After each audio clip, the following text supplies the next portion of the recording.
எல்லாருக்கும் வணக்கங்க. இது சண்டே எடுத்த வீடியோ. இந்த சண்டே எனக்கு ஒரு மாரி எமோஷ்னல் ஃபீலிங்ஸ், டச்சிங் இந்த மாதிரிலாம் இருந்துச்சு. அதை உங்க கூட ஷேர் பண்ணலான்னு சொல்லிட்டு தான் இந்த வீடியோவில் சொல்கிறேன். ஆக்சுவலாக இந்த வீடியோவில் எங்கள் அத்தையை பற்றி தான் பேச போகிறேன். என் குழந்தைக்கு வீடியோ எட்டவே இல்லைங்க. சேரை போட்டு குழந்தை ஏறி நின்று எடுத்தான். அவனுக்கும் அவங்க அப்பத்தாவுக்கும் அந்த மாதிரி வீடியோ எடுக்கிற டயத்தில் 2 பேரும் பேசிக்கிட்ட சில விஷயங்கள், அவங்க 2 பேருக்குள்ளே இருக்கிற பாண்டிங் இதெல்லாம் சூப்பராக இருந்துச்சுங்க. பார்க்குறதுக்கே அவ்வளோ அழகாக இருந்துச்சு. நான் சொன்னேன்ல சில எமோஷ்னல் டச்சிங், அதில் இதுவும் ஒன்றுங்க. அவ்வளோ அழகாக இருந்துச்சு பார்க்குறதுக்கே. அது மாதிரி எங்கள் வீட்டுக்காரவங்க வந்திருக்காங்கன்னு சொல்லிட்டு தான் எங்கள் அத்தை பார்த்து சமைச்சிட்ருக்காங்க பையனுக்காண்டி. அவங்க மாதம் மாதம் வீட்டுக்கு வந்தாலுமே அந்த சமையலில் ருசியும் குறைஞ்சது கிடையாது, அன்பும் குறைஞ்சது கிடையாதுங்க.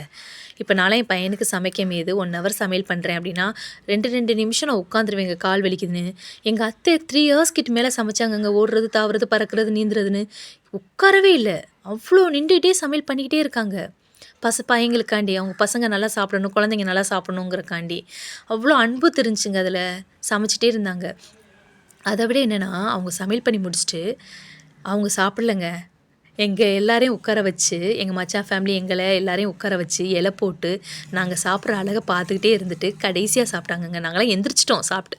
அதுக்கப்புறம் தான் அவங்க சாப்பிட்டாங்க. சூப்பரில் அந்த அம்மா குழந்தைங்களுக்கு இருக்கிற பாசமே ஒரு ஸ்பெஷல். அது அம்மா, குழந்தைங்க, அவங்க பசங்களுக்கு, அவங்க பேரங்களுக்குன்னு கிடைக்கிறத விட மருமகளாகிய எங்களுக்கு கிடைக்குது தெரியுமா? அது உண்மையாகவே ரொம்ப ஃபீலிங்ஸாக இருந்துச்சு, ரொம்ப டச்சிங்காக இருந்துச்சு. ஸோ அதை அவங்க கூட ஷேர் பண்ணணும்னு நினச்சேன். அதனால தாங்க இந்த வீடியோவில் நான் ஷேர் பண்ணது. நன்றிங்க.